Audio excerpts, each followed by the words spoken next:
Good day, sir. Today we will going to make a video about what we have learned in ABM42. So, Chapter 1, Introduction to Quantitative Analysis. So, this involves mathematical and statistical techniques to analyze data and to support decision making. So, in quantitative approach, there are 7 steps. So, first is defining the problem. Next is developing a model. The third one is acquiring input data. And the fourth one is developing a solution. And the fifth is testing the solution. Then 6 is analyzing the result and sensitivity analysis, and the last one is implementing the result. So among all those 7 steps, the most important is the first step, which is the defining the problem, because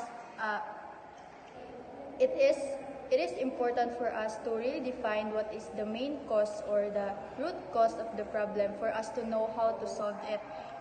However, in defining a problem, it is quite challenging. It's because we need also to consider it others' perspective.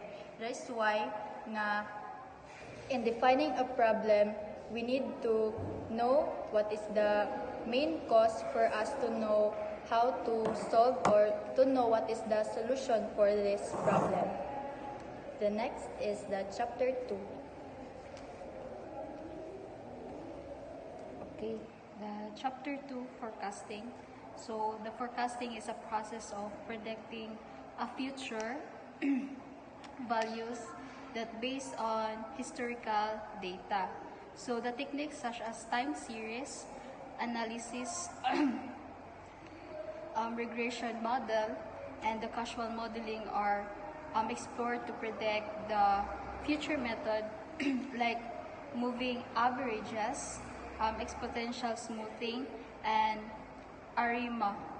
So our reflections and real life is that the forecasting is widely used in a business to predict demand, sales, or market conditions. So for example, companies are forecasting to arrange inventory and production schedules. So personally, I understand the forecasting tools helps to grasping how business optimize operations to based on projecting trend, and the accuracy of forecasting significantly impact to strategic decisions making, budget and resource location.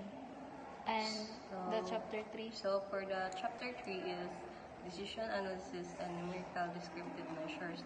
So this chapter covers decision analysis, which involves using quantitative methods to make decisions under uncertainty.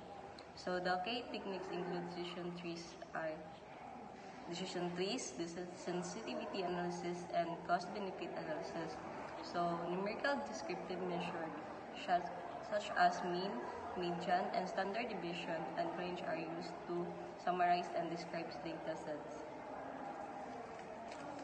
So my reflection in real life is decision analysis helps in making optimal decisions by evaluating potential risks and outcomes, a skill applicable in fields like investment, project management, and policy making. I found it interesting how decision trees, for example, simplify complex decisions into clear logical steps. So I am Lenny Salsada. I'm Madeline Amanda. And I'm Rahma Bulodto. And in my reflection, I forgot to mention it, but